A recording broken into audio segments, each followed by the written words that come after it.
This wasn't the plan to go live right now. I was trying to schedule this for 6 minutes from now. I don't know why this happened.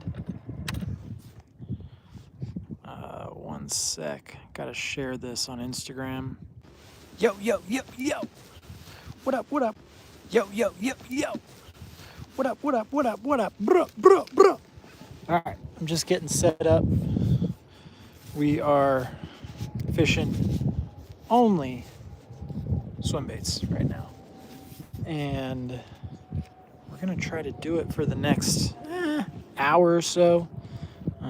We shall see.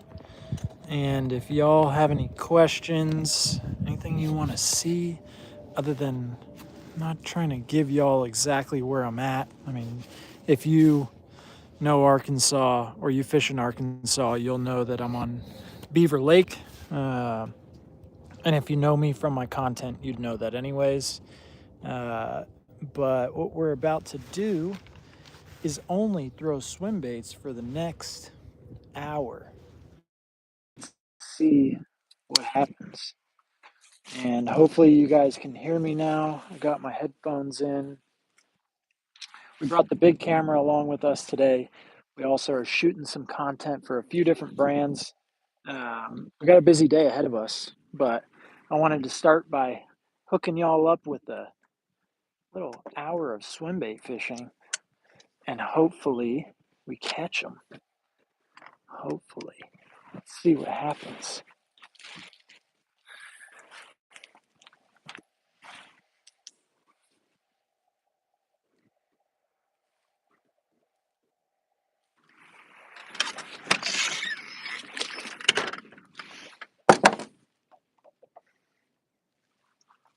We're going to be screwing around in a creek or in one of these creeks close to the ramp for a little bit. I've got 3 rods on deck, only swim baits right now. I've got this is a KGB Professor. I've got that on a G Loomis 965, the IMX Pro swim bait rod, and it's paired up with a Tranx 201. That's an HG 201. It's 7:2 to 1. Yeah, 7:2 to 1 gear ratio. And I'm throwing it with 20 pound. I think this is co-poly on this one. It's like the Suffix co-poly. Also going to throw for a little bit. Hopefully you guys saw the video with Clayton of Clayton's Customs.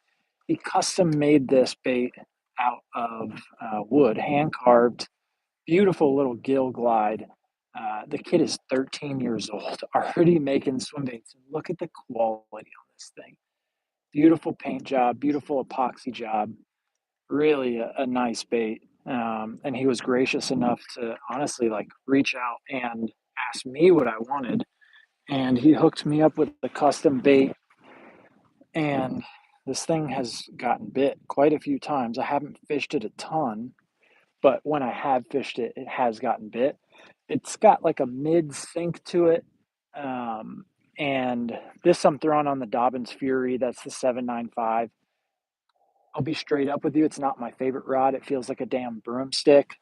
I'm throwing it on or with a Curado 301. I think this is a Curado K. Slow gear ratio. And then this is one of my favorite rods for those 1.5 ounce baits. This is it's a Curado rod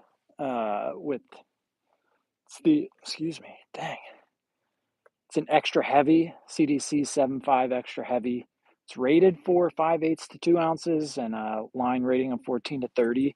I've got it paired with a 17 pound co-poly, the Suffix co-poly, and that's a 151 Tranx. This is also an HG, so 7:2 to 1.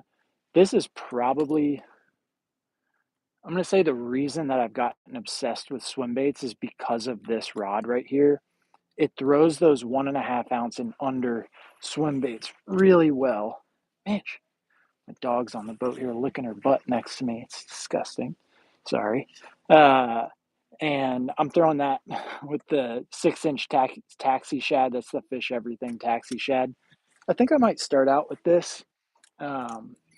and we're just fishing up here on a big flat. There could be some giant striper up here. There could be big bass.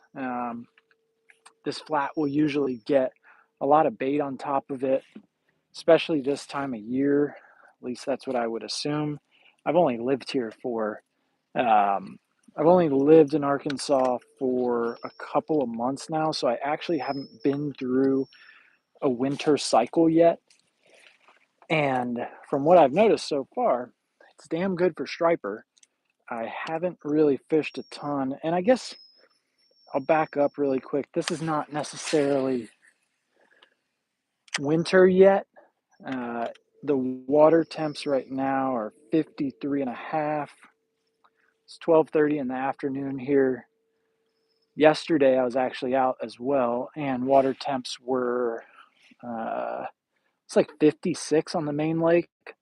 We're a bit up the creek right now. The back is not far away, and we will go back there. But that's one other addition to winter or fall, whatever you want to call this, late fall fishing.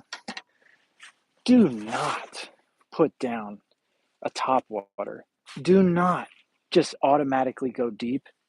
Bro, it's not always the answer. Just because the water temp's cold, just because you would think that fish want to go and get warm or at least go and hide deep, I'm telling you guys that is not the case. These fish are still blowing up on a 130 plopper for me. They're still blowing up on a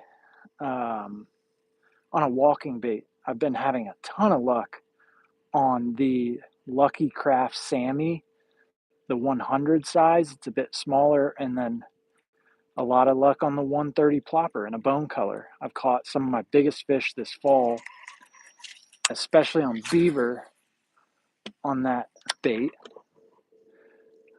And some of these lakes around here, Table Rock, some little sneaky secret ones as well.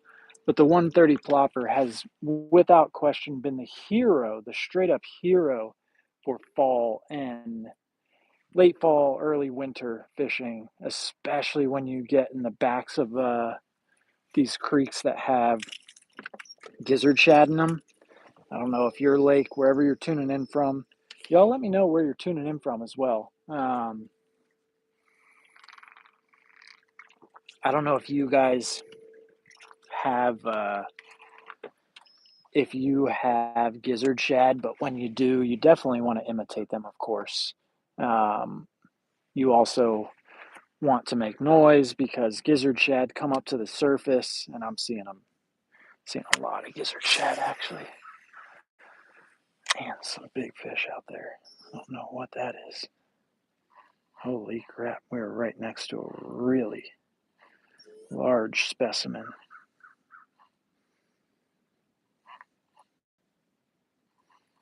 It looks like a giant catfish, but it could be something. Could be a giant bass or striper. Oh shit, he heard me. He definitely heard me. My apologies, guys, in advance. I will be looking down at LiveScope. If that's not for you, then probably, I don't know what to tell you. I don't need it. I'm not going to always be using it, but I'm certainly looking for a few things out here that I'll talk with you about. There's a couple of brush piles. There's actually a few rock piles out here. There's some just laydowns over here on the side. We got someone from Central VA. Please stop with the 6-7 BS. I'm sorry, I don't know who you are, but don't do the 6-7 thing. So dumb. It's not even funny anymore. So played out. As you'll see right now, it's actually, that's some great weather right now. It's probably mid 40s, but the advantage is we got sun right now, which we haven't had in a little bit. We got a little snow on Monday. It was down in the 20s for most of the entire day, actually. I don't think it really got over like 31, and the feels like temp in the morning was 15 on Sunday. It was cold. One of the other tips, I think, y'all already throw swim baits, you probably do this, but one of the my oh my god, holy shit! If those are bass, we're about to get bit on this cast without question. I would like to show you guys what I'm seeing right now, but I need to focus a little bit. But there are just a boatload of fish right in front of me. I'm talking maybe they're catfish, but about 20, 25 fish just sitting on the bottom on this little rock pile, or up front of the rock pile, actually. I'm not reacting to it.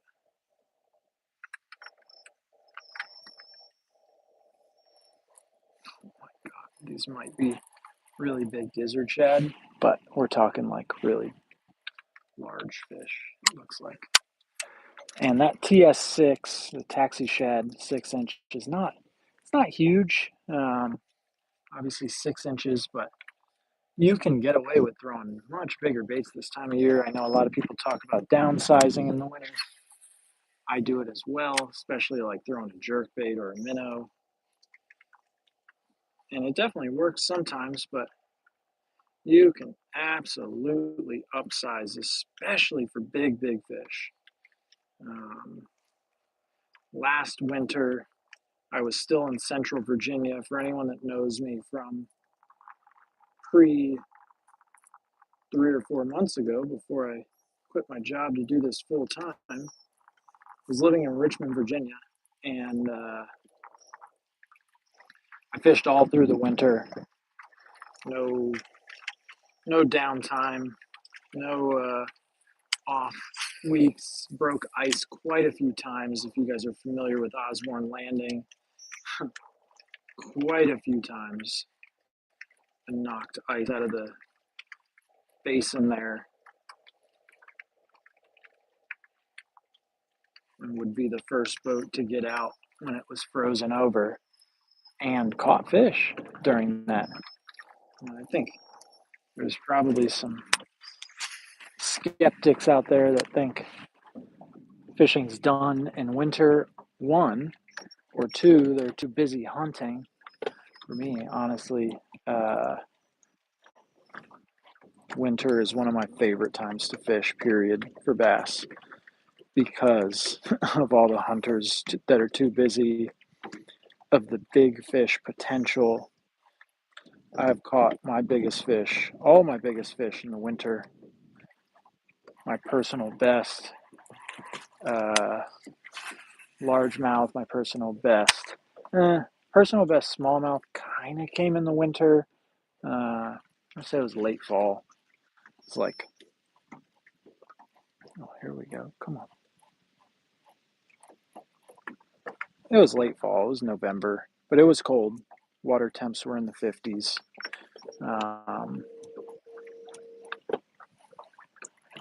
Yeah, it was definitely chilly. Come on. There's fish over here. They just, I don't know what they're doing. I'm just throwing at a bunch of big chunk rock in the water over here. Oh, there's one. Coming right after it. Missed it. Came up to the boat and saw the boat. This is that slow reel I'm talking about. You just slowly wind it. I can see it on top of the water. And it's just doing a little zoom, zoom. Excuse my dancing. But just doing a little Harlem shake, like a slow motion Harlem shake. And that steady retrieve, I have noticed, is a lot better than big pops sometimes. Like, I really like twitching this bait or chopping this bait. Does it really well. It's a much skinnier bait than a lot of 6-inch size glides,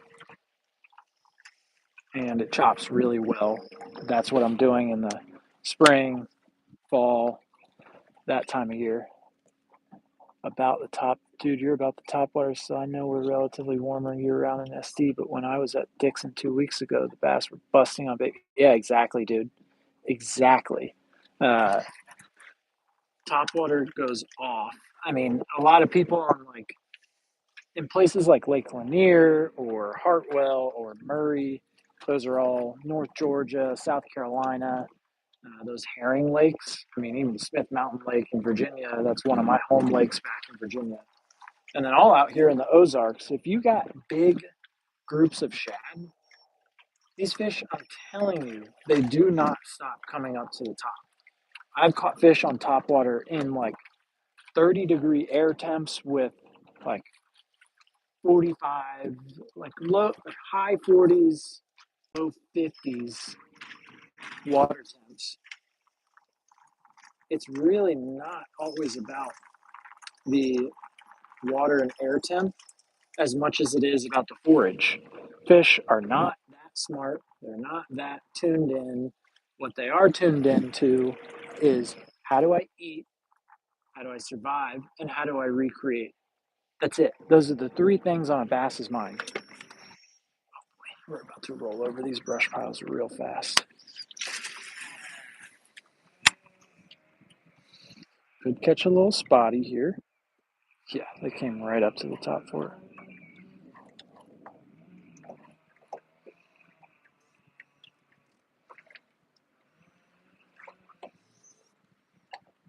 Oh boy, there's some big ones in there actually. Holy crap. This bait doesn't sink very well, which is good. I'm fine with that. It's more so that if I'm fishing a brush pile right now, we are in 15 feet of water. The boat is. These brush piles are in about 18 to 20 feet of water. If your bait's not sinking, oh shit. Oh, they're coming straight off the bottom. 18 foot from the bottom. This is that slow roll. They're literally right there next to it. If I had a minnow right now, they'd bite it. That's not the point of this, folks. That ain't the point. Late winter went trout fishing after what I thought was stock day, but they moved to thankfully always bring my bass rod. Yeah, dude. I mean, every stocked trout lake gotta always have a big bass rod on deck, especially, dude, Thomas, you know this. It's Dixon, bro. There's always a chance to catch a freaking 13 pounder or a bigger, obviously. I think we all know who I'm talking about. Old Dottie. Old Dottie came from Dixon. Dixon Dottie. All right, here they come. Here they come. These are pretty small. Look like spotted bass. Just slowly moving it. Definitely the wrong way. Right now I'm going with the wind, so they're gonna be chasing me. The one thing I do sort of like about this is that they're not gonna catch up to the boat unless I reel it in. So right now, as you can see, I'm not even touching the reel handle, so I don't have to. All right, we're gonna go back into the creek. Right now, we're on the main stem of the creek out here. If like I mentioned earlier, we're not too far from the back of it, about a quarter mile. There's a big flat right up here, which bait will come up on, and then this is just a minor creek to my left, which I'm going to go up into. What I have been hooked on, as Thomas mentioned, is the Whopper Plopper 130 bite. That's been in like telling you 12 to 24 inches of water, 1 to 2 feet of water is where the fish have been in 59 to 62 degree water temps. It is colder now. It's 54, so that's quite a drop, but there's no chance that you will not catch me going to look for them. because I'm ready to find them. Sorry guys for the shaking of the camera. It's pretty windy out here. It's on a little tiny tripod. The camera or my phone is. But I think we'll do this for probably. It's 12:45 right now. I think I started at 12:30, maybe a little earlier than that. We'll probably do this till 1:30. So if y'all want to stick around, I'm gonna be fishing. Probably hit a couple of different spots. I'm partly right now. If anyone is entered in the Beaver Lake Winter Series tournament on Sunday, please turn this off right now, because I'm partly practicing for the Winter Series on Sunday. At least when I say practice, what I'm trying to better understand is where the fish are. I'd be fine if I didn't catch any. But if you're watching right now, there are fish on brush piles. So there's your tip if you're fishing on Sunday. So that'll be my last derby of the year, most likely. We got a lot going on at the end of December. We'll be back in Virginia, driving back from Virginia on the 20th of December. It'll be quite a haul.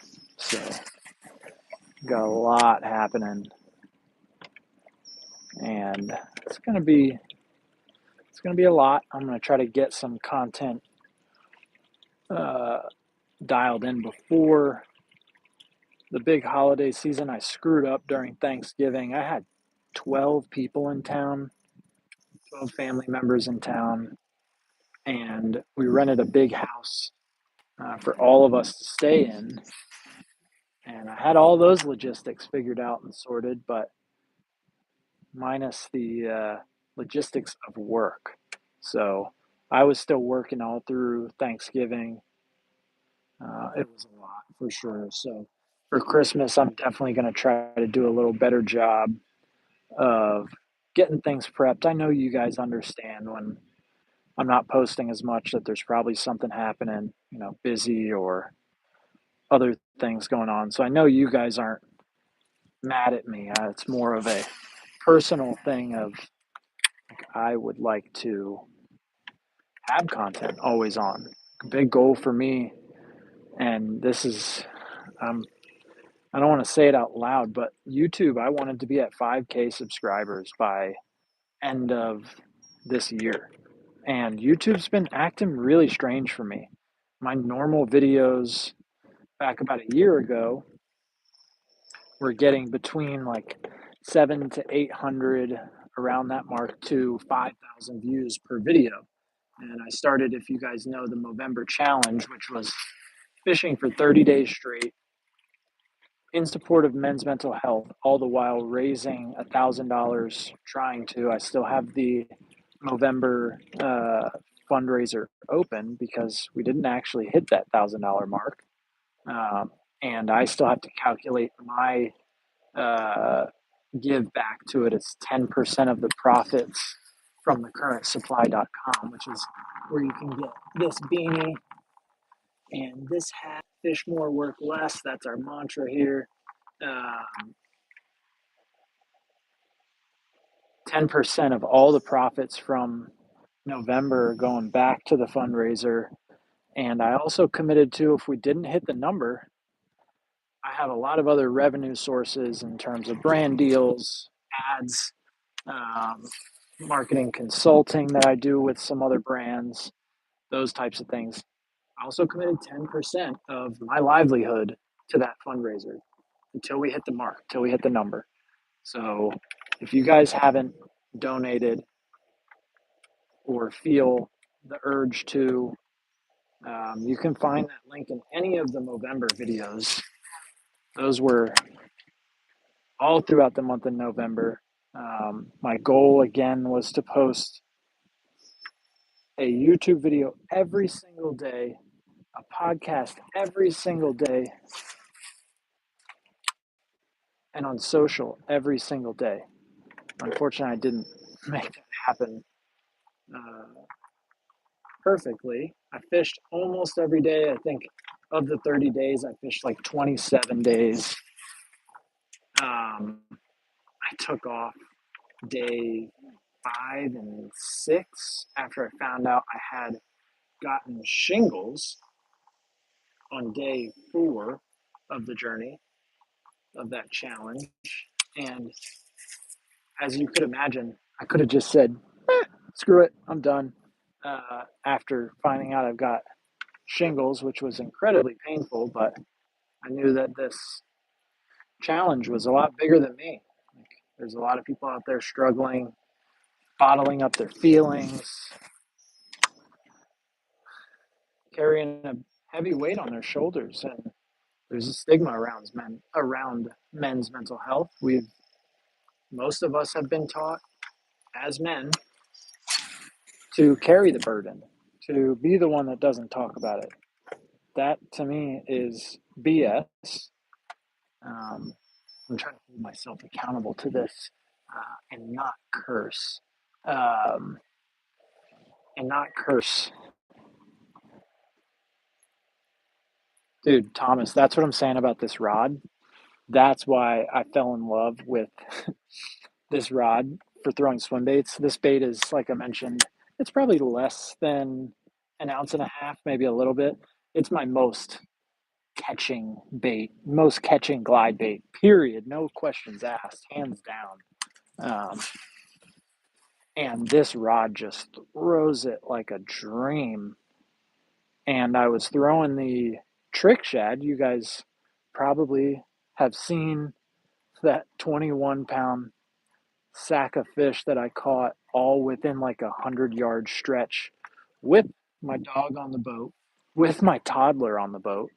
That was on this rod, but I actually had it paired up with an SLX, like a regular XLX XT. Um, and it was fine. You know, the SLX Shimano's are fine. They're nothing to write home about. I'm not going to be uh, telling everyone from the rooftops about them. I think we all know it's a fine budget reel. But I just bought this Tranks, upgraded this rod pairing with the Tranks, and gosh, the 150 size is so solid. A dude on Instagram just posted something on his stories and was like, I want a low pro reel that can throw like 2-ounce baits. I think he said 2 to 4. I can't necessarily recommend this for 4-ounce baits because I haven't thrown them. I don't know if it would be okay. But for this purpose, 2-ounce baits and under, the 151 Tranks is money. Like, so badass. Oh, there was one curse. Sorry, guys. Trying to watch my language.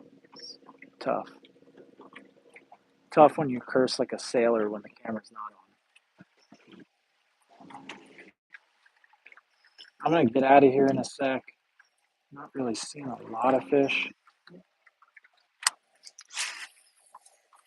There's some shad back here, but it's not enough to get me super excited. Oh, oh, come on. Oh, come on. There's 2 of them on the bottom looking at it. Bro, they're acting extra slow. Hey, did you get back, please? Hey, can you get back? You look like you're trying to jump off. I don't like that.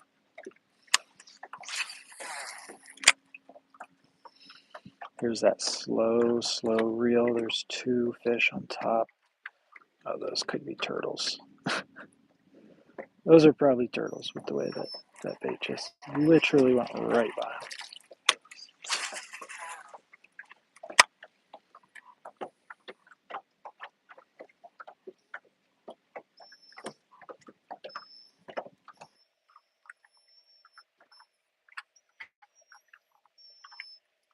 Oh, that's my bait. All right, we're going to get out of here. Go somewhere else.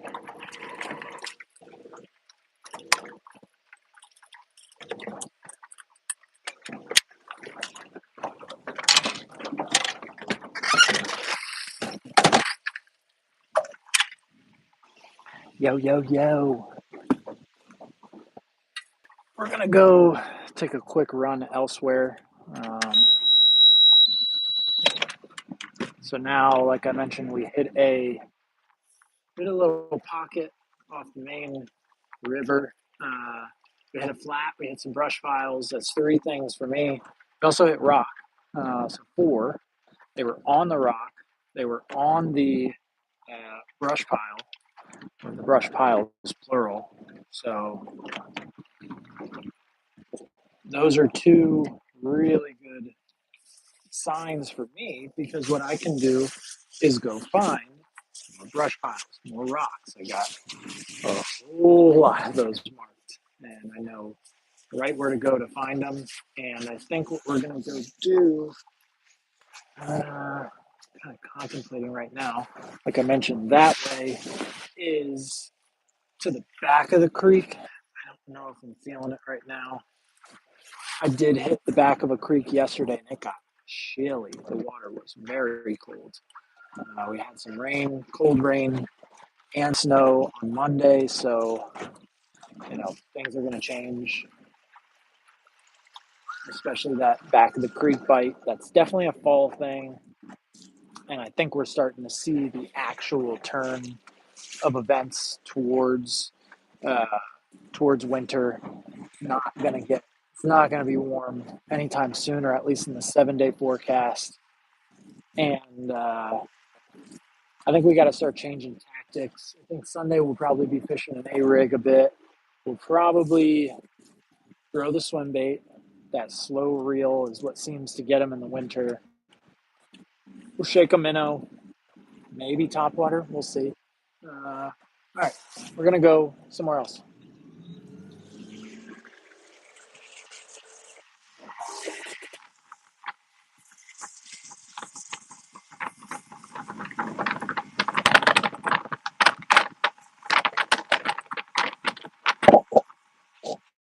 Y'all hit me with the questions if you got any while I'm driving.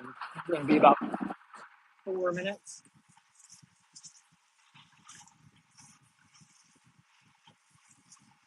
Also, I think I asked this earlier, and I don't know if you guys can hear me with this motor in the background or the boat running in the background. Let me know where y'all are tuning in from. Thomas, I already know where you're at. Everyone else, and I saw someone's in here from Central Virginia. Just a quick recap. I am in Northwest Arkansas on Beaver Lake right now. Sort of practicing for a tournament on Sunday. Just trying to figure out where these fish are relating to, see what's going on.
Ooh, it's cold.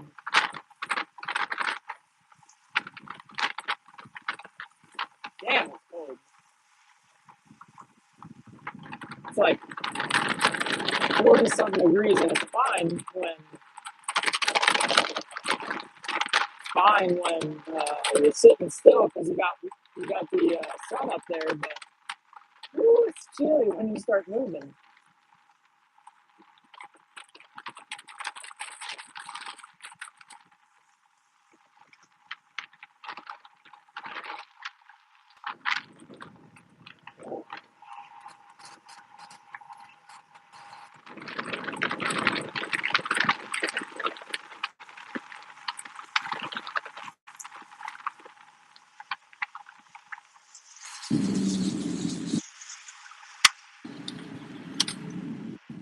All right, we're here. We made it.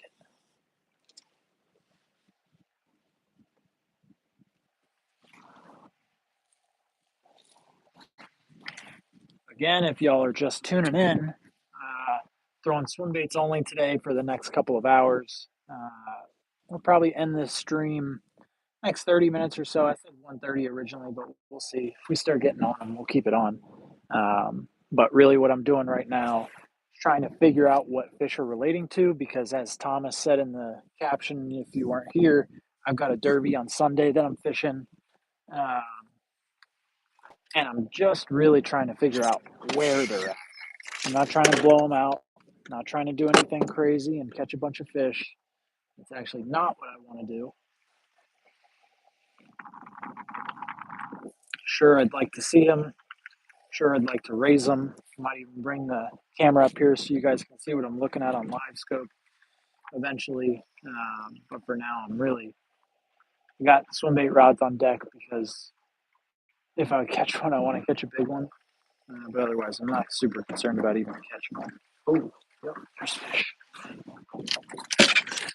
We are going to throw Clayton's glide bait, Clayton's custom gill glide, and we're really moving over there quickly.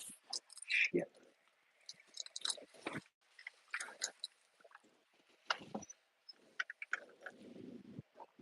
I don't know if you guys can see what's in front of me, but there's a big old laydown up here. And what I saw when I just freaked out was a bunch of gizzard shad and then 3 big fish sitting right behind them, just cruising very slowly, which is what I like to see. A lot of the times, at least from what I have noticed, you're not going to see with gizzard eaters a ton of action, a ton of movement. Those are really big bait. I mean, those fish, if it's a big bass, a 6 or 8 inch gizzard shad, they can't eat a whole lot of those, more than one even.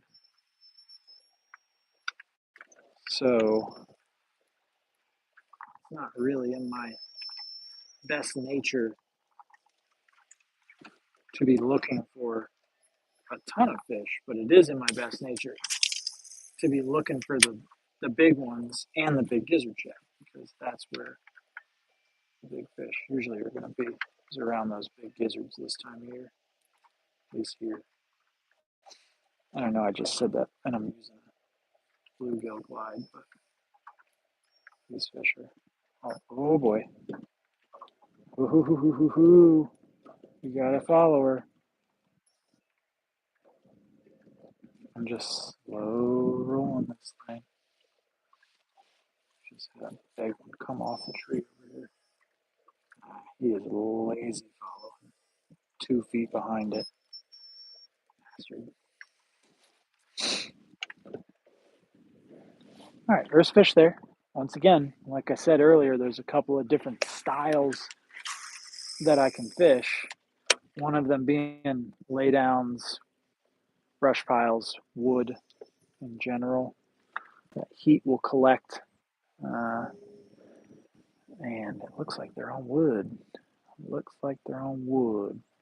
And those fish did not look small, any of the ones that I saw. Well, the brush pile fish earlier did not look big. Oh, there's one right under it. He's sitting on the bottom. Mitch, watch out.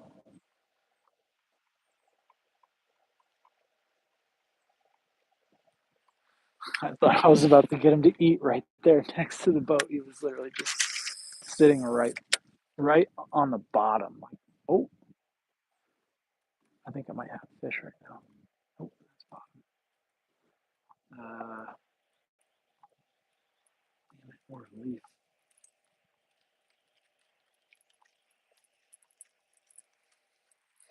Nope. That's not how you want to throw that bait. You guys don't believe my skills. I can tell you what not to do. That's probably my best skill set, is don't throw the bait with the line wrapped around it. That's my tip for you on swim bait fishing.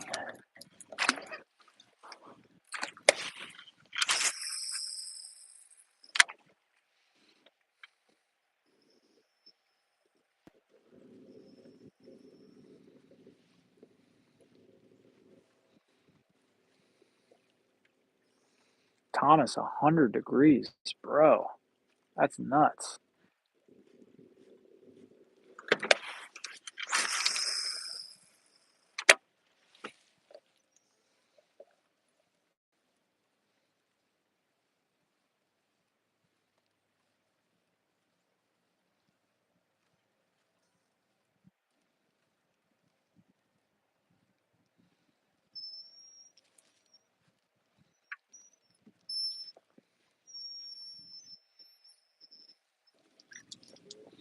How's everyone doing?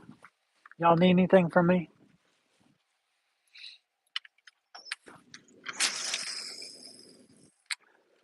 Hit me in the comments if you guys have any questions, got any comments. Right now I'm throwing Clayton's custom bluegill glide and fishing this just with a slow crank. This reel is ridiculous. I don't know what Curado 300 this is, but it says on the side that it's the gear ratio is, I don't know if you guys can see that, 4:7 to 1. This thing is so slow. It's such a pain in the ass to fish this thing. Honestly, ready to get rid of this whole setup and get another large swim bait rod. And Thomas, if you're still on here, I was showing everyone the glide bait setup, or the glide bait setups plural, or swim bait setups plural. I showed them in order of so the G Loomis, the 965, like 2 ounce to like 1.5 ounce to 4 ounce baits. Probably my favorite mid weight rod, and then the Curado rod, the extra heavy. That rod I use for baits 1.5 ounces and under, and this thing is kind of just if I want to fish 2 4 ounce baits at once or 2 3 ounce baits at once, I'll use the Loomis first and then this Dobbins Fury second.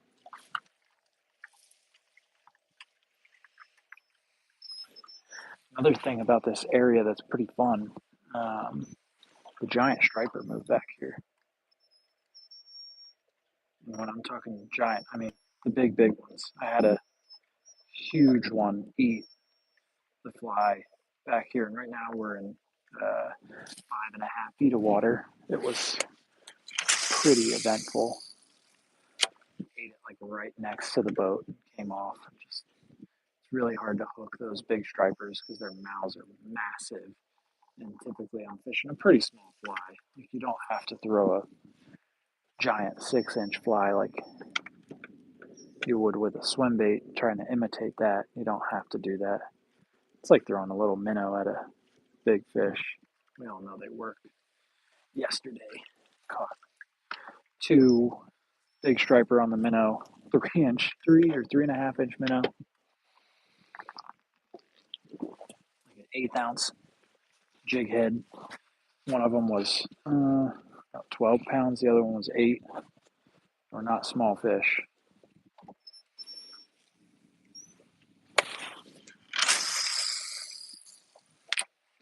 I don't know if you guys can hear that, but this reel also loves to just get somehow every single cast. Like I could fix all of the line.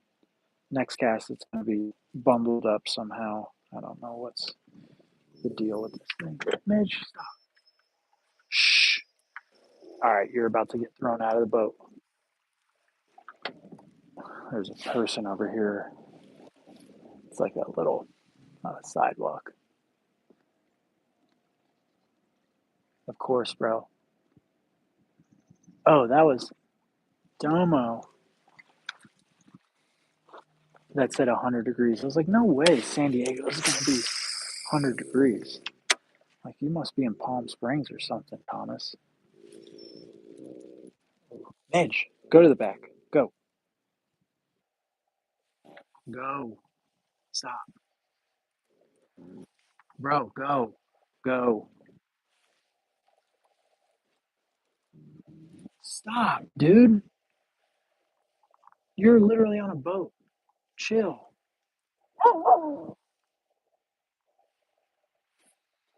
You're on a boat. What are you trying to do? Nobody's here to hurt you. They literally can't. No one can get on the boat. Thanks. Thank you. I don't need you to save me. Stop, Midge. Stop. Sorry, guys. He's such a pain in the ass sometimes. This person literally just showed up like right as I was pulling over here and now is like standing on the bank over here. I don't know if you guys can see her, but stop, dude. Stop, please. So frustrating. Dog just barks and barks at nothing. Every single little sound. Everything, dude. Queen of bark. Okay.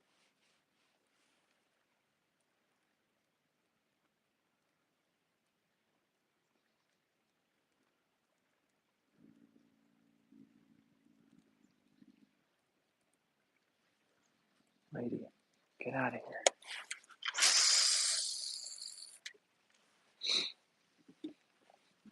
Sure, everyone else dogs does the same thing. Yeah, bro. Break out the red barn. I literally got him right here. She just, when she's so locked in on something, she will not touch a treat. She gets all cranky and acts like she's too good for treats.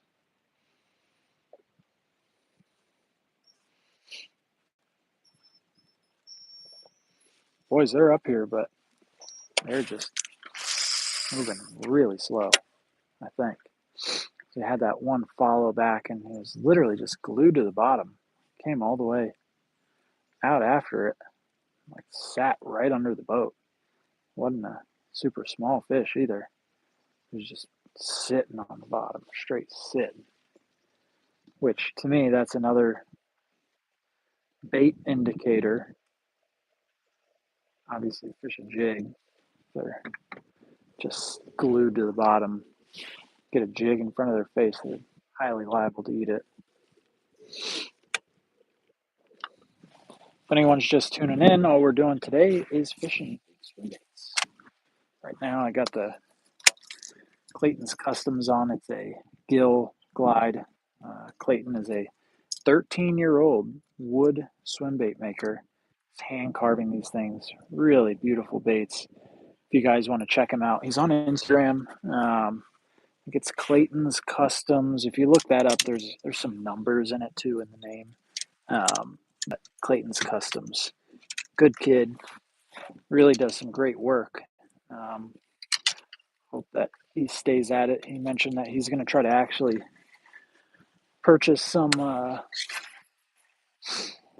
resin stuff, things to make resin baits, which if you guys are familiar with swim baits, garage baits are for the most part resin based.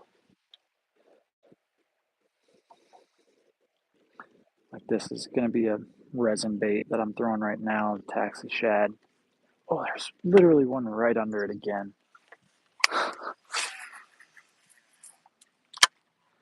And this is just a little point out here. But again, that fish was just so low.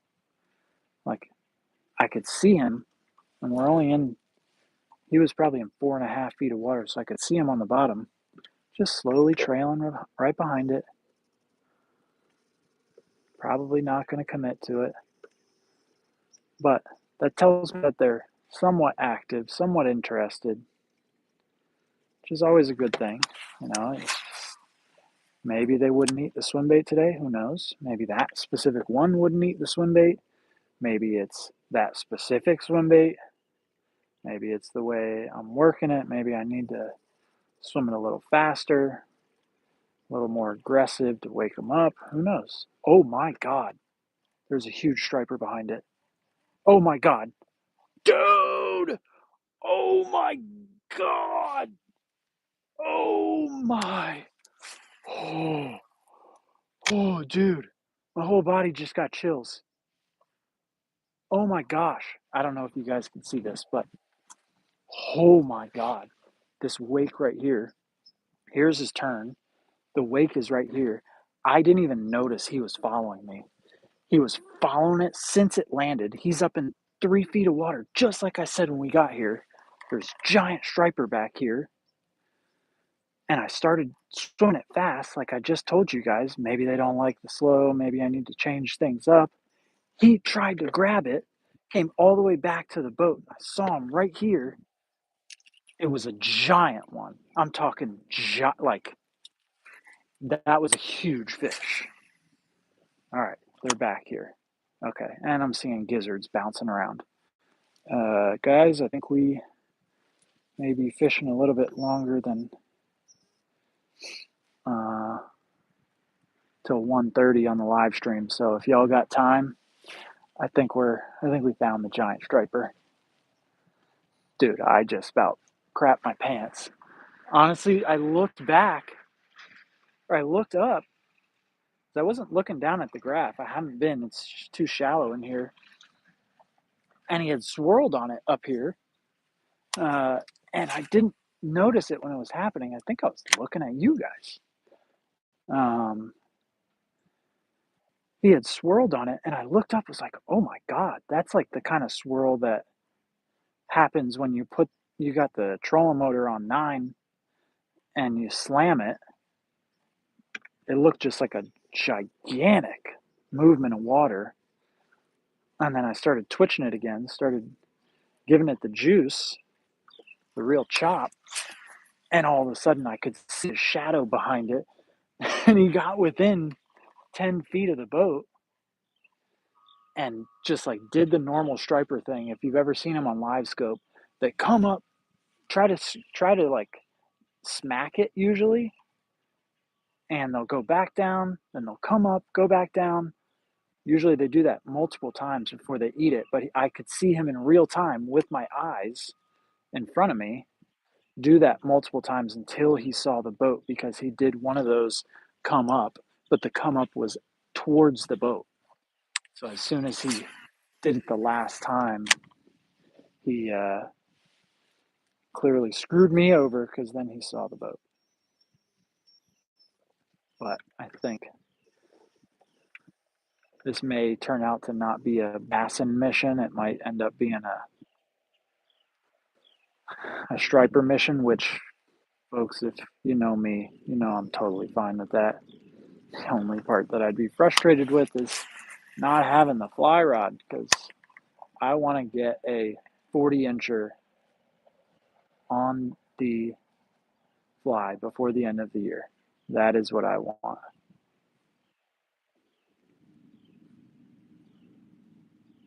There's also a larger bait that I'm probably going to break out and swap out on the Loomis. Actually, you know what I'm going to do, folks? You know what I'm going to do, because that fish, without question, would have come up and eat right on top. I'm going to throw the Professor. That's the KGB Professor. It's a 3-piece. It's got a lot of, I don't know if you guys can hear that. It's got a whole lot of noise and knock. I just sling it out and slow roll it. It honestly sits like right under the surface.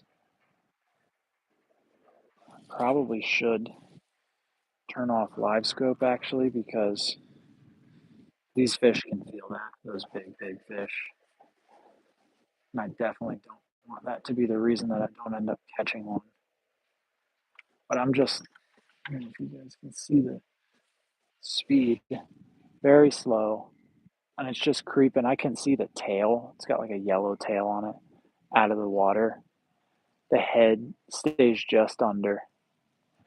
And it just slowly rolls. I mean, this is what gizzard shad do. I'll show you guys, actually. This is exactly what gizzard shad do. So they will just sit on top like that. Hopefully you can see that. I don't know if you can see that.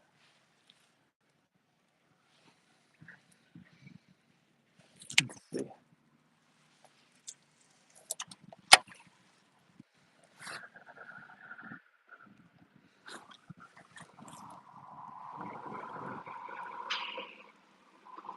I don't think you guys can see that.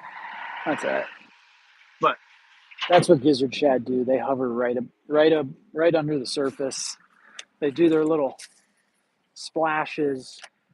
If you've ever been in an area with gizzard shad, you'd know when they're there. They'll come up to the surface and just flutter on top of the water.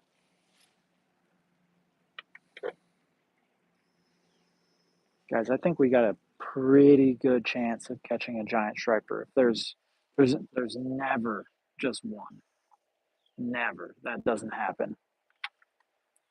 And that fish is still liable to eat. I can't imagine he went very far. And to be totally honest with you guys, this area is all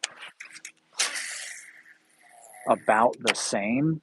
There's a couple of like upwellings, a couple of things that are differentiated, but for the most part, everything is about the same. I actually have to put the motor up and probably put the trolling motor up.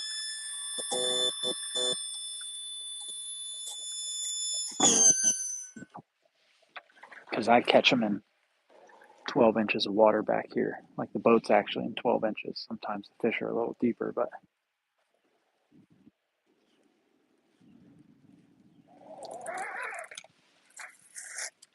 big old log right there. Oh, big old bass, come out of there.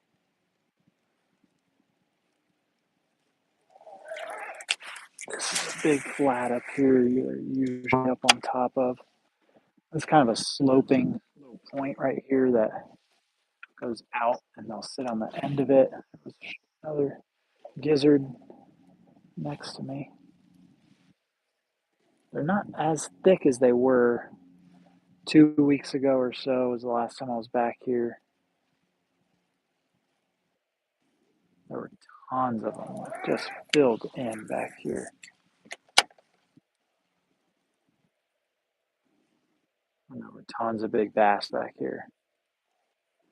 There was a fish there. See his mud skirted out.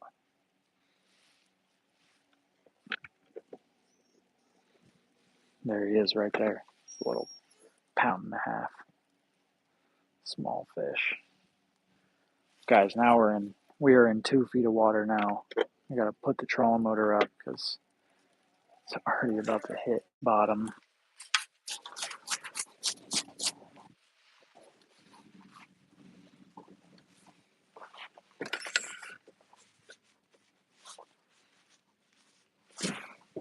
And we will get stuck back here if we're not careful. A lot of times the wind will push it back into this corner, which just an easy recommendation. Don't get stuck on the water on mud when it's freezing cold. It's probably not gonna turn out good for you. You're gonna have to get out of the boat and then sink up to your butt in mud to push it out. Nobody wants to do that.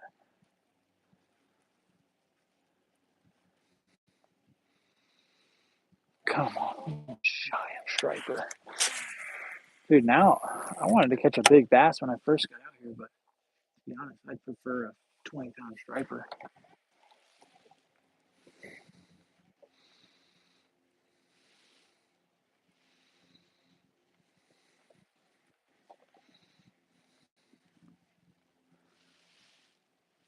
Water is pretty clear. There's not much stain at all in it.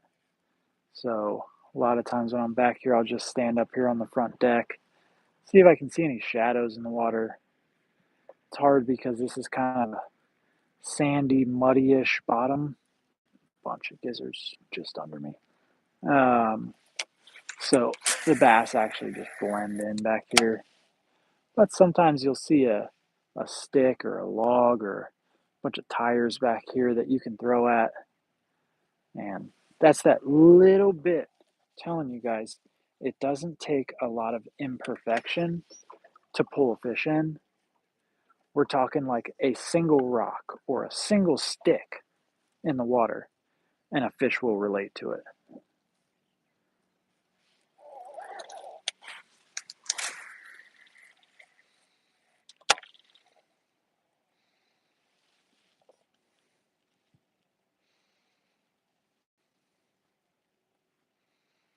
Come on, big old giant one. 20-pound striper. Just come up and blow it. Blow it out of the water. And I'd honestly even be fine with taking one for the team and falling in the water for it. Like, I'm sure we could give the people what they want, which is to see me fall in while standing up here like a dummy.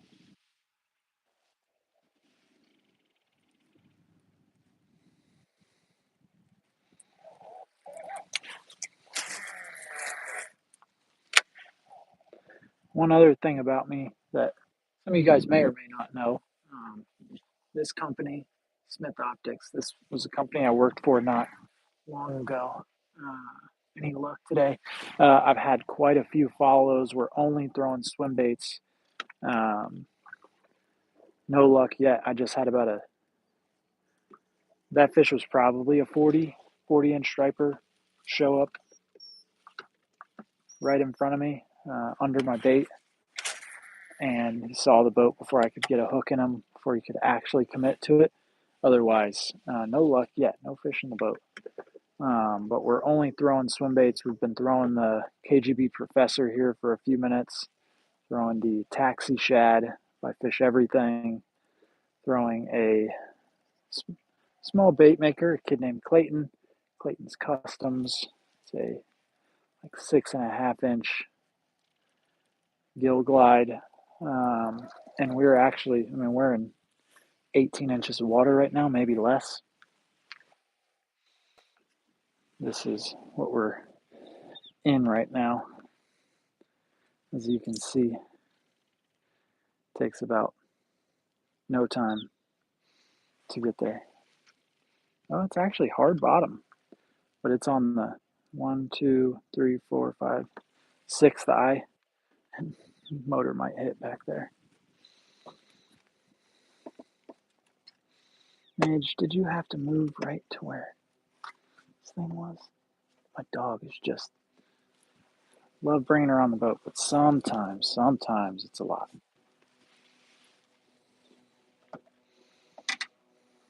Midge, watch out. Watch out.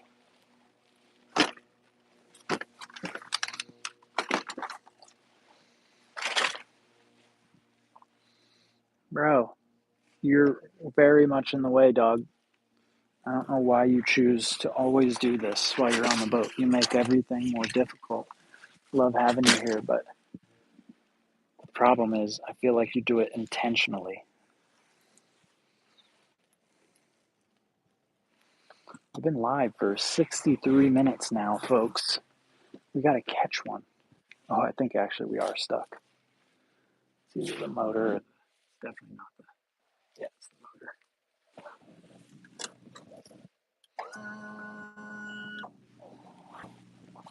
Don't get stuck in the winter. That's my tip for the day. Don't let that happen, because you really don't want to get out of the boat in this. Thankfully, this is not mud. I thought it was mud. This is just hard rock bottom. But right now we're going over the flat that's in between these two creeks that are over here. Lake is down quite a bit, which is honestly surprising because we just had quite a bit of rain. There's the ledge where the creek comes out. That's something you always want to do, is fish the ledge of little creek bed. This is a very small creek. It's nothing.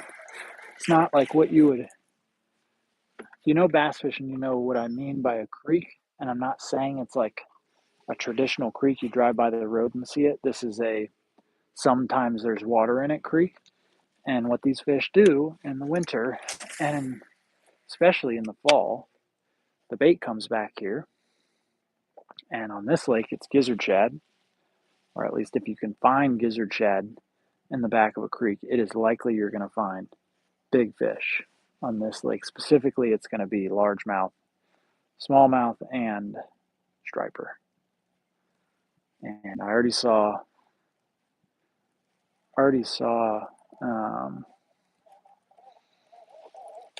big striper, saw, I think we're going to start cranking this a little faster.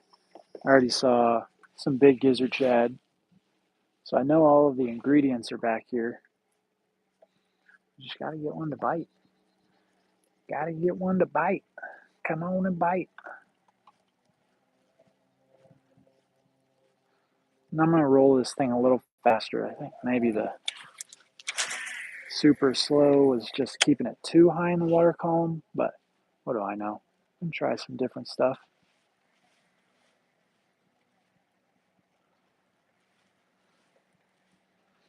That's all you can do sometimes. Telling you guys, if it doesn't work, try something different. That is probably the biggest tip I could give anyone about fishing. If it ain't work, move. Or if the spot's not working, move spots. If the bait's not working, change baits. I know it sounds very easy, but we can all, including myself, get in our heads of what's going on when we're out fishing. But honestly, I already said this earlier, there are three things, only three things that a fish thinks about. What he's going to eat, how and when he's going to reproduce, and how he's going to survive. If you can figure out what that means in terms of how you catch a fish, that is honestly the most simple terminology that you can put it in. Give you an easy example on the fear part, staying alive. If you are fishing an area with a lot of current and you think that in the summer those fish are going to be in the current because there's more oxygen in the water, sometimes, yes, that's the answer. But if you don't find them in there, the next option is depth, because in that depth, they don't expend energy, they don't have to move, they can just wait for something to come by them, and they're in straight up survival mode. And what I mean by that is if those fish get too hot, they don't get enough oxygen, they are going to die.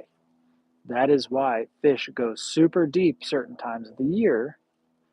It's not always bait. Most of the time it's not bait for that situation. There's a couple of gizzards back here. Most of the time it is straight up survival and instinct. These fish have little tiny brains. Tiny brains. They're not that smart. You can be smarter than a fish, and if you can put those three things together of how are they going to survive, how are they going to eat, how are they going to reproduce, you can catch fish any time of the year, straight up. All right, we're going to throw the taxi shad again. I'm going to have to turn around here in 2 seconds because it is about 10 inches of water right here. It could be stuck any second now.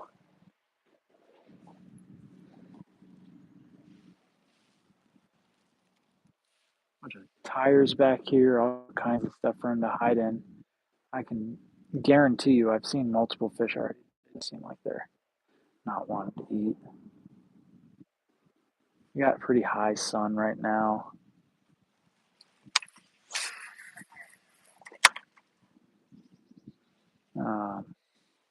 It's not perfect conditions. It's warmer, which is good, I think. Although what that does is confuses them once again. But it's not that warm. Honestly, it's not like the kind of warm that's going to warm the water up. That's in the 40s and the water temp's still 54. I mean,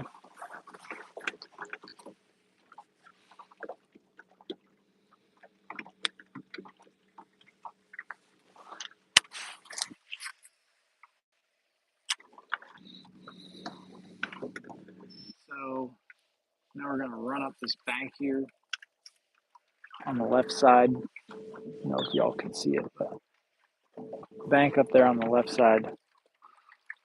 We'll throw this thing. This is the taxi shad I got in my hand.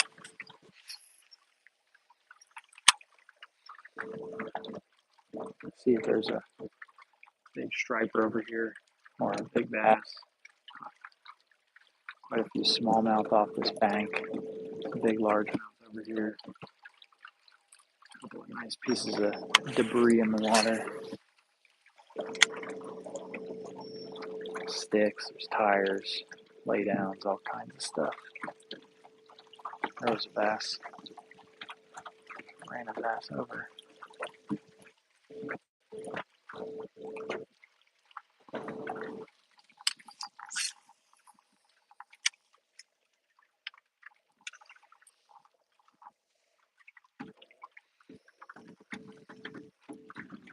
Nice little lay down over here, shallow in the back of this creek.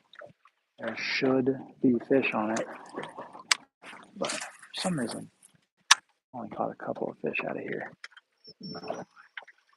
Like it's in such a good spot.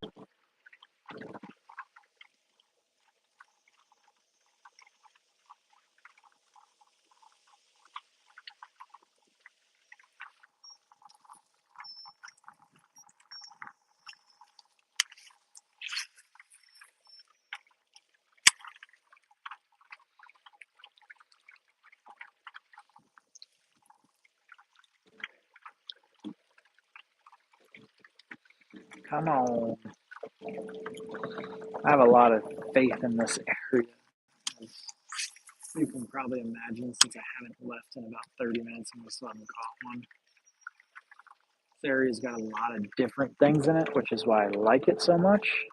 It's got flats, it's got brush-ish piles, not like traditional brush pile, but just random. It's not standing timber, it's just logs out in the middle of the creek. It's got a back of a creek, it's got this bank that goes from shallow to deep and then has a bunch of chunk rock on it. It's got a lot to play around with, so this is one of those areas where you can just kind of fish multiple different things and figure out what are they doing, where are they at, are they shallow, are they deep, are they on rock, are they on wood, are they relating to nothing, are they chasing bait?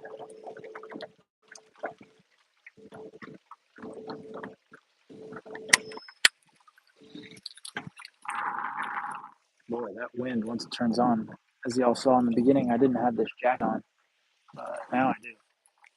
It's cold. That first area that I was in, there was no wind really, not much. I was able to go no jacket. Now, not the case. Definitely not.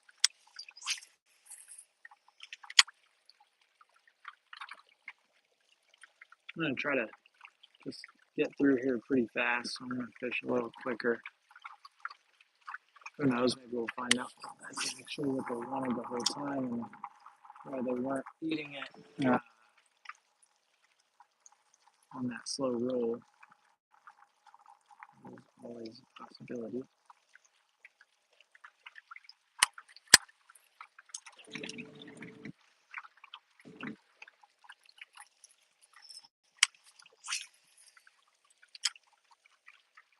And it truly is my favorite way to fish this specific bait is just a fast chop.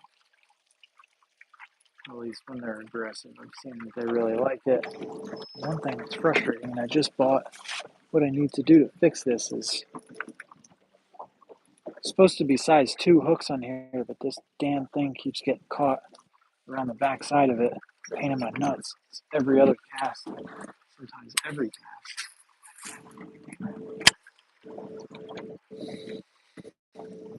I literally just stopped at the tackle shop and grabbed some smaller hooks. Just ain't got a lot of time, so yes, just deal with it. That's a dumb way of thinking, honestly, but for every time that I fix it, it's wasting time.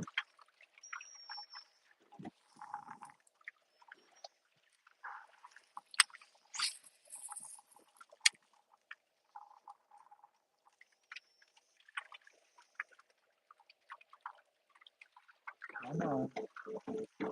We might sit on the scope for a few minutes back here because I might be able to see some stripers and Actually catch that giant one or a giant one.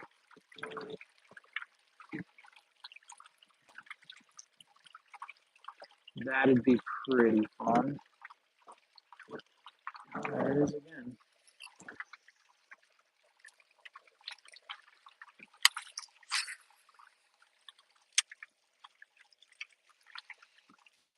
If you guys are just tuning in, I do not have eyeballs on who's watching, who's commenting right now. I haven't looked back in a bit, but if you're just tuning in, we're only fishing swim baits. Took all the rods, all the other rods out of the boat. I haven't actually changed any swim baits up, but just got 3 rods. Right now I'm fishing a taxi shad. I fish everything. It's the 6-inch. I've also got a KGB Professor. It's a 3-piece bait. And then a custom wooden glide bait from Clayton's Customs. Kid is 13 years old, making swim baits. Pretty awesome. You can find him on Instagram. I believe it's Clayton's Customs _88, maybe something like that. Rings a bell to me. But great kid. Got to keep doing what he's doing. Can imagine, dude, if any of us started something at 13 years old that could make us money, how much money we'd be making right now. That long of an amount of time to perfect your craft, to get good at the business that you're running. Like, I couldn't imagine having started a YouTube channel at 13 where I do right now. For reference, if anyone doesn't know, I'm 34 years old. I worked in marketing for 10 years in the outdoor industry. Sorry if you guys can't hear me. This wind is finally picking up. I worked in the outdoor industry for 10 years, watching all these big shots, pro athletes and influencers, creators, make all this money doing stuff that I was doing. Not like, obviously their level was a bit better and they were already connected, had been doing it for a long time for the most part. And I said, you know what? I'm tired of handing out these paychecks on the other line, on the other side. I was the one writing the checks. I'm ready for someone to write me a check. And that was kind of the impetus of when I finally just said, you know what, I got to do this. It's now or never. The last company I worked for was actually not in the outdoor industry. It was a coffee company, a global coffee company called Illy Coffee, ILLY. It's an Italian coffee brand. And the last paycheck that I wrote to an influencer was in the tens of thousands of dollars for one post, posted one time for us. And that was the last straw. I said, you know what, I can't be paying out those checks.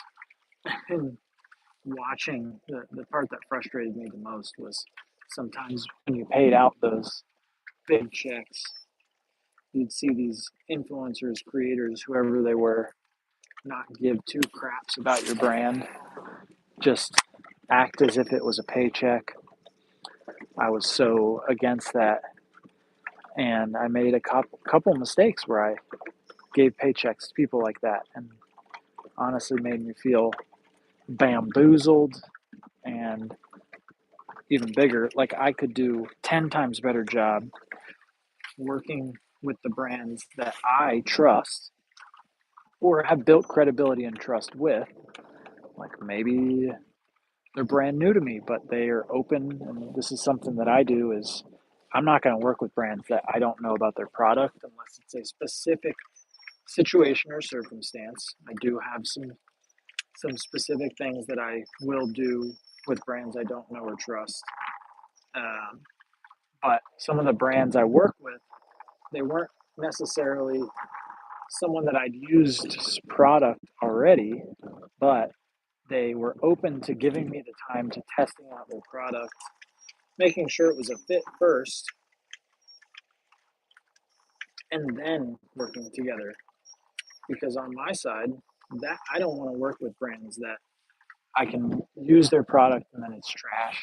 And I find out that after I've promoted it, I made a mistake with a specific swim bait before where the bait caught me a lot of fish.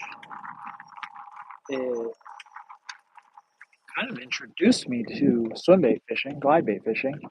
And that was the first trip that I fished it. I caught an 18-pound bag with it only. Second trip was 21-pound bag only with it. And then I started having problems with the bait. It started falling apart. The rear hook eye fully came out. I had them start getting filled with water. The brand sent me 4 extras after one of them had broken. I reached out to them and was like, hey guys, this is not good. This bait's not expensive, but it's not cheap. I'm not trying to buy anything that is going to just break from a manufacturer defect. I don't care if it's $1 or $100. It's not okay. You can't put products on the market that are trash. That's not good business. So I promoted that bait for a while, and there was no monetary value to it. They didn't give me money. They gave me free baits, but I felt that the bait was great, and then it broke, and then they gave me more. Those all broke, and now I don't fish the bait anymore, and I don't really talk about it much.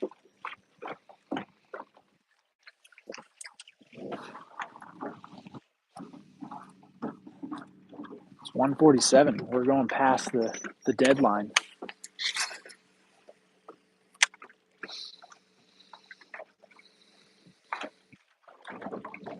Come on now. This is where them smallmouth live, son. Let's see a big old smallmouth. I'll take a 5-pounder right now. You know what I always say when I'm not getting bit? Say, wouldn't it suck? It would really suck right now if a big 5-pounder just came up and ate this swim bait. God, I would hate that. You know what I'm saying? That would really suck if a big 5-pound smallmouth just came off this bank right here and crushed this glide bait. I'd hate that. You gotta convince them that you wouldn't want them to do it so that they do it. It's called reverse psychology. Unfortunately, it hasn't worked for me yet, but I'm gonna keep trying. I'll keep trying.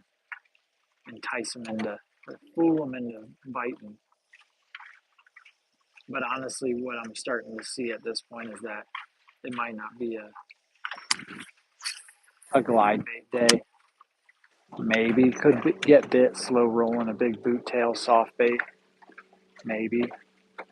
But my intention was not to do that today. I know it's a swim bait, but my intention was to throw glide baits or 3-piece baits today. I just don't know if they're moving, honestly. They don't seem like they are. The bass are not. Striper, it's a different story. Bass, I don't know.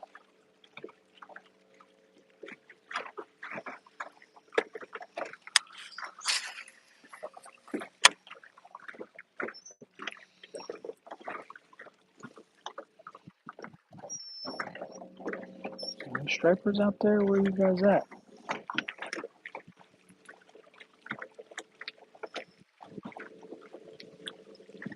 Where are your stripers at? Or big smallmouth? Those are the two I want right now. Giant smallmouth, big old striper.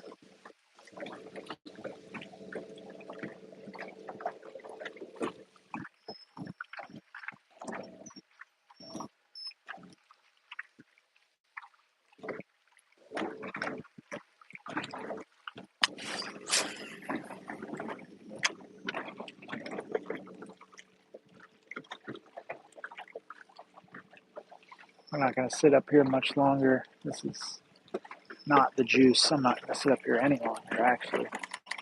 It's clearly not the juice. We're going to move a little bit. There's some standing timber. just up the way. Take me fire up the boat. I'm going to move my coffee in about 2 seconds.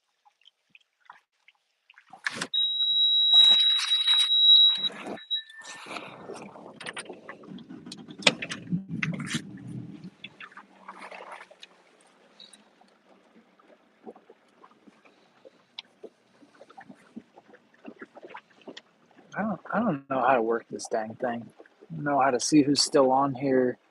If you haven't already, like the live stream, share it if you can. And if you're not already subscribed to the channel, current on YouTube, get with the program, folks. I shared an Instagram story earlier. If y'all are over here from Instagram, I don't need to tell you this, but I'm also the current on Instagram, TheKurrent. So it's a fun story I'll tell you while we're moving over here. This place, Cronuts Donuts, here in Bentonville, Arkansas, is owned by a really cool Cambodian family. They moved here from Texas not long ago and opened the shop.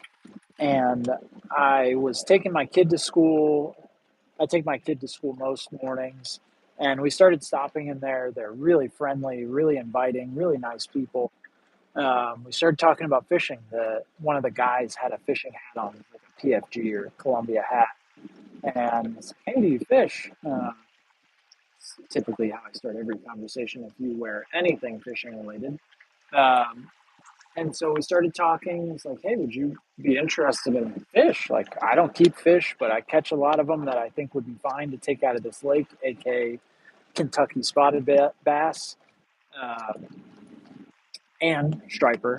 They are loving the striper. And yesterday I caught a walleye, but I take fish weekly. Usually I'll limit out on spotted bass, which is 6 on this lake. Bring a cooler over to them, leave the cooler, pick it up the next morning, and whenever I go in there, it's free donuts, free food, free coffee, free drinks, and it's just your reminder to be a good person. There's a lot of good people out there. People are friendlier than you think. You know, bartering, trading, things like that, dude. That's like circa the beginning of time. Like that's how we used to pay for things, was to give something in return that was valuable. So you trade your time for a goat, or you trade, a goat for someone to do something for you, give you a plot of land, all of those things, so on and so forth. I'm trading fish for donuts. These things are fire. I don't know if you guys have ever had cronuts, but it's like a fried donut, I believe, something like that. I just eat them. I don't know a lot about them. I just know they taste damn good. Um, that's what they look like, the layers inside. That's a cronut donut right there. It is fire. Oh yeah, look at that. Gangster.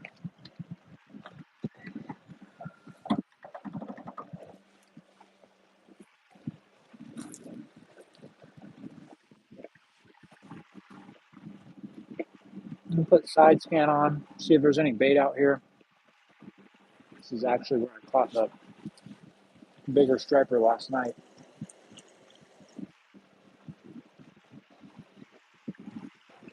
There were thousands upon thousands of shad just from wall to wall. And it was super interesting because when I came back here originally, all the bait was shallow or hugged to the bottom. As the day went on, as the evening got more into the evening, uh, the bait started to rise up to the top, and the fish would be below them. And that's my personal ideal, is when you can get in between a school of bait and a fish. Because at that point, if you're fishing with live scope, if anyone's on here that uses live scope, if you can block the fish from being able to see your boat, you are at such an advantage, because the bait, they're just going to create a wall between you and the boat. The fish can't see through that wall, and furthermore, their vision is locked in on bait. All they want to do is eat. So the huge advantage, huge tip I'd give you if you're fishing with live scope and you're chasing bait balls, things like that, get in between, if you can, the bait and the fish. That's going to be where you're most likely to catch them because they can't see you. And that's what happened last night. Back to my story. Fish started rising up, or the bait started rising up, and then the striper were under them. So essentially, what they made was like a barrier between my boat and the fish, or the striper. The bait did. And that allowed me to catch quite a few of them because then I was able to actually be able to see them. Or they were actually not able to see me.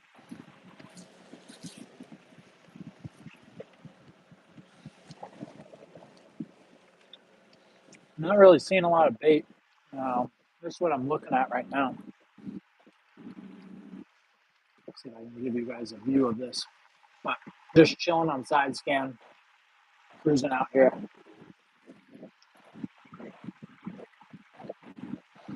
Some standing timber out here.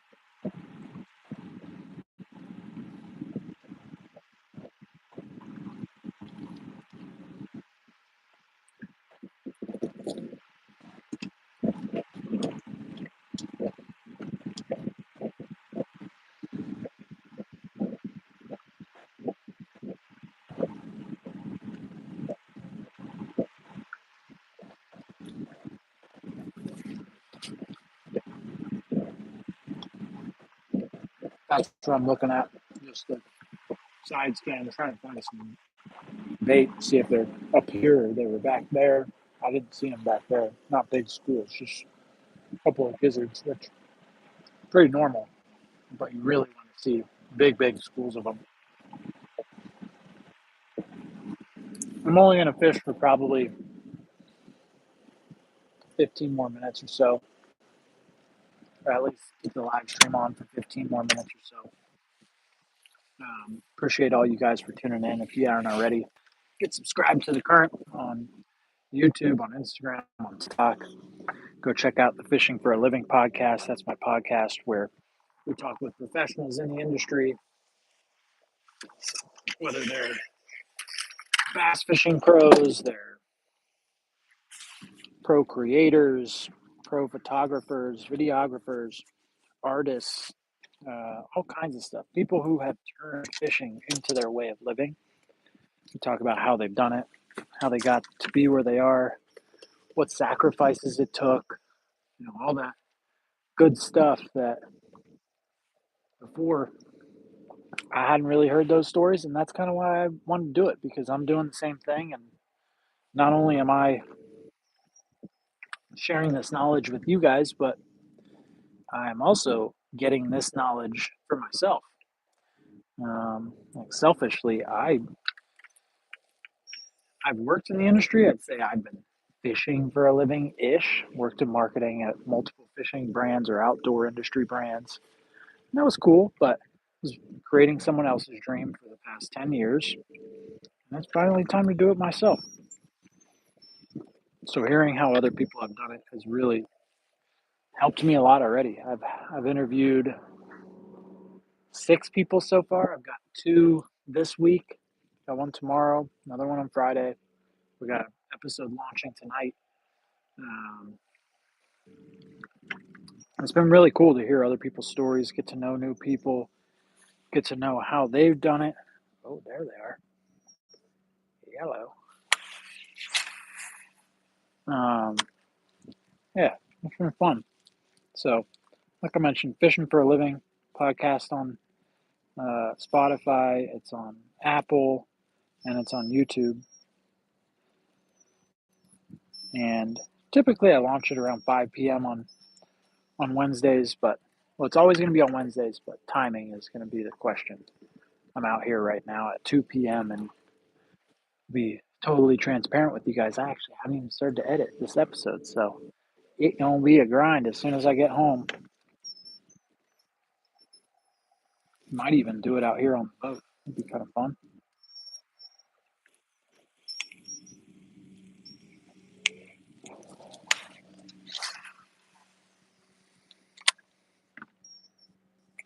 There's a big striper. See him?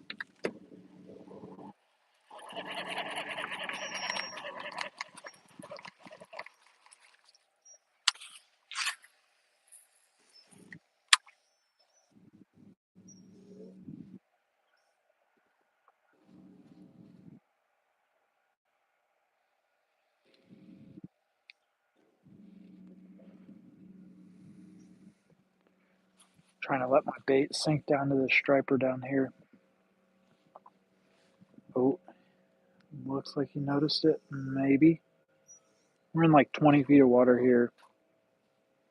Still fishing a glide bait, but I'm letting it sink.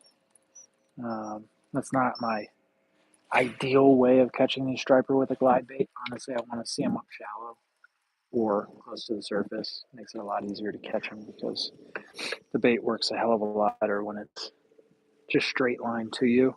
If you're having to reel it in from super deep, it's much tougher. There's a big one. That looks like a catfish or a gar, though.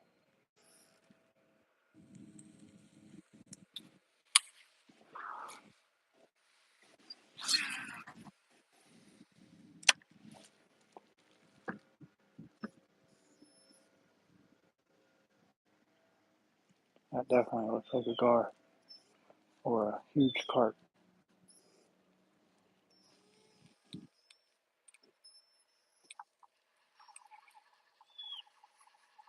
If this is a striper, it is 50 pounds, no question. Not a question in my mind of how big that fish is if it's a striper. We're about to see if he's going to eat because it's right on top of his head. I don't think that's a. I think that's a carp. We've got those big old grass carp in here. Pain in the butt, really. Do not like carp. Not for lakes like this where they just ruin any grass that's around them. Pain in the butt, honestly. Holler at me if you got any questions, folks, or you want to see anything. I'm just scoping now. Scoping for stripes. That or a big spotted bass. Mostly what's out here. Honestly, this area, like I had mentioned before, unless you're just tuning in, it was lined, absolutely covered with bait last night. There's no bait here. Almost no bait. Oh, big old fish. Probably not striper. Oh, maybe. That could be. Fish big enough to be an entire blob on the bottom. Can't be a striper. That could be.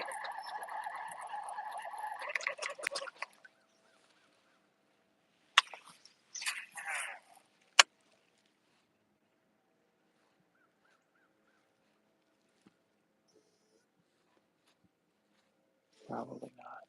The way he's acting. Oh, maybe. Folks, maybe. Oh, that that's probably a striper right there, and I'm pretty sure he sees the boat. Shoot. Giant one. Gigantic one. Oh my goodness. Dang it. Got too close to the boat. Dude, and he finally saw it and was going to eat it. He would have definitely eaten it. Just had to get it right next to him, right above his head. I mean, we're talking like 5 feet from him. And then he finally locked into it before he just was kind of not even paying attention.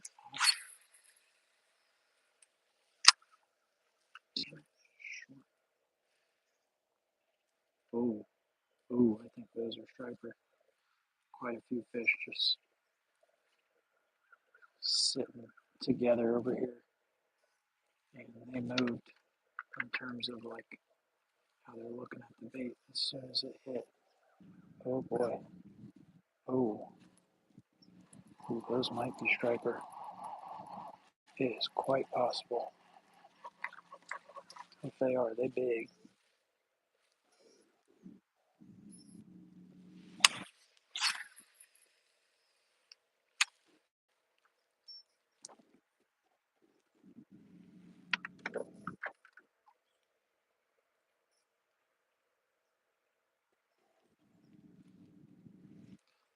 Sink down to them. Oh, two of them are coming towards it. Come and check it out. Those are definitely something that would eat it. I don't know for striper.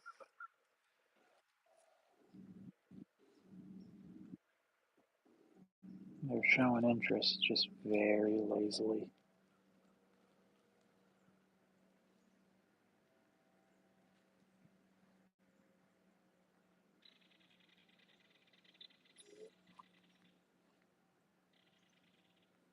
Bro, those are definitely striper. Most definitely. They're doing their little shoop, shoop, shoop now that they're on it. Oh, we might get this one to bite. Oh my. He likes it. Oh my gosh. Guys, we might get this one to bite. This one's doing his thing. Come on. Damn it. Turn around. Damn it. That was 1000% a striper. Shucks.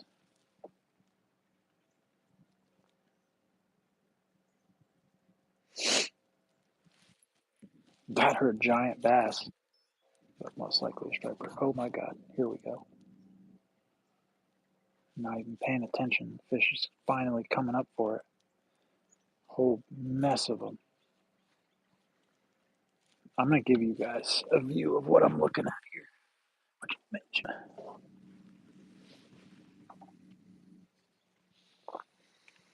Try to swap the, turn the camera around if I can do that. I don't know how to do it. Oh, there we go. Okay. Hopefully you guys can see that. Probably got my bait stuck in this freaking just fish lined up next to that tree. Oh, there's my bait. I see it. It feels fouled up. Oh, there's one following it. See that? There we go. Come on. Those are striper. The way they're acting like that, 100% striper. Bass do not do that. I'm not talking about how they're sitting. I'm talking about how they're chasing. And they do this a lot, where they sit like that, all grouped up together like this.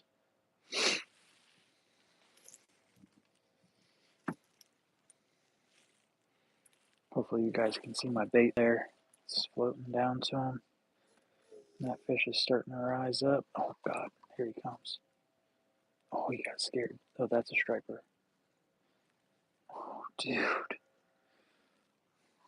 Telling you guys, these are 1000% striper. That's what they do. They come up, and they go back down, and then they'll come back up, and they go back down. It's like they're super curious. Before they eat it, they really test it out, make sure it's what they want. And then once they do eat it, they just come up and grab it out of your hand. They saw the boat. They all just saw the boat. Move to this next tree over here. That's directly to my left, if you guys can see that.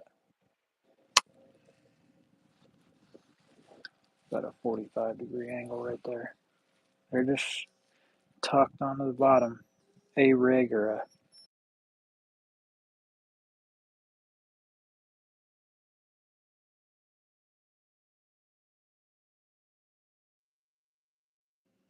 we're back, and we're back, and we found another school striper. Sorry, my wife had to give me a shout real quick.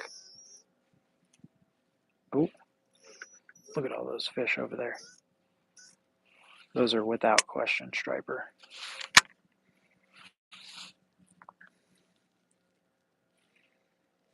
Look at him looking at it. It's floating right down next to him. We're just dead sticking it. Slowly. I just hope all of a sudden it goes tight. Come on. Just barely twitching it. don't know if you guys can tell which of those is my bait, but oh boy, he might grab it. Oh shit. Did you see that?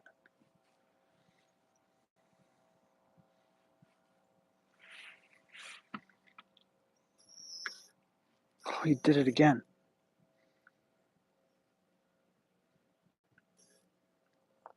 Just barely twitching it. And it's behind me, so I'm not having to reel it in, which is good. Kind of just dragging this thing. But it doesn't look like, looks like he lost interest. All right, let's see if we can find some more of them. Those ones look good because they're real shallow. I like those. And they're kind of on this little transition over here. Change from a deep-ish bank to a flat right there. Oh boy, yeah, they're just sitting up on that tree. The problem with striper is that the big ones, they can feel that sonar. So I've probably already folded my cards at this point, honestly.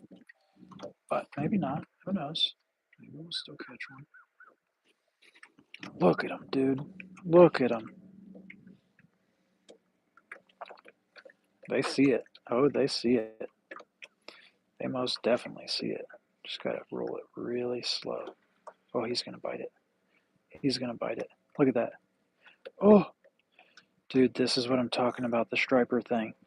They come after it, and they go back down, and they come back after it. Slowly rolling it. Look at him coming after it. Bro, bite it. Come back here and bite it. He's right under it. We might even get to see him next to the boat. Nope. Bro, they're wanting it. They're definitely wanting it. Just can I get him to commit? Now question, do we throw the bluegill? Or throw the gill glide?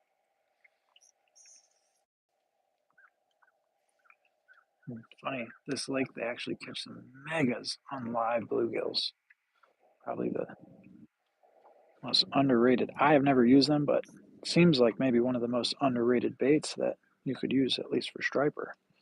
Bass, I mean, I grew up using live bluegill. Catch a little gill and throw it on a hook and boom. Oh, bro. Look at him. Do you see that? He is literally right behind it. That's my bait, and the fish is right under it.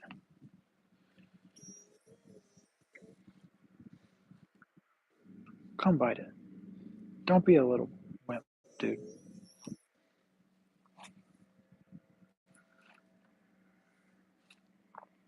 I think we need to find some shallow ones because what is happening right now, from my perspective, is they're not liking the chop. They do not want it to stop, really, which is pretty common for a striper. They really need it to keep moving.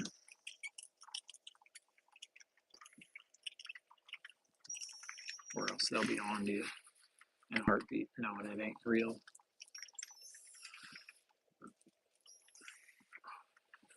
Shallow.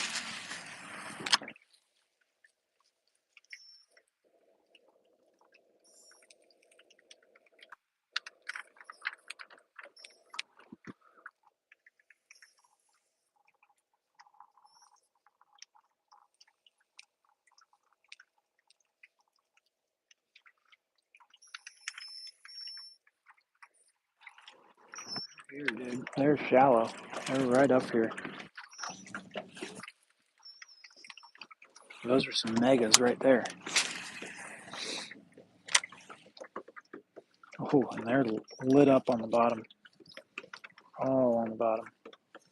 Sometimes you can't even see them because they're so stuck and glued to the bottom. But you slow roll it like this thing. If it's loud enough, they will hear it and see it.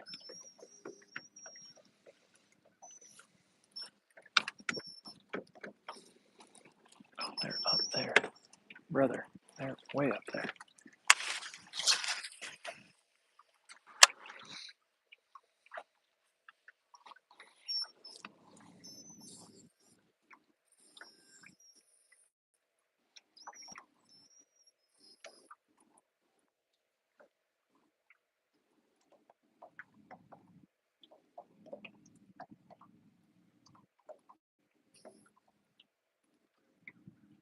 There's one behind it. Very slowly following it.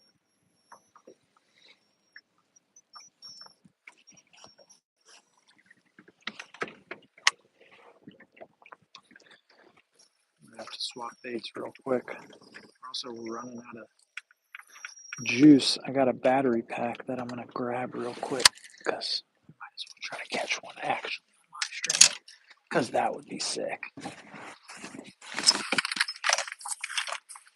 Give me 1 sec. I get the battery. BRB. Plug the phone in.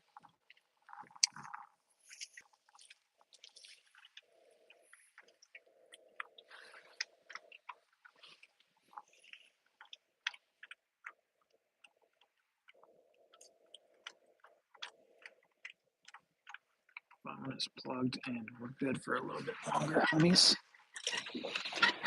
All right, we're gonna throw the professor. I'm gonna try to find some fish up shallow. That's the professor, 3-piece. The one problem is it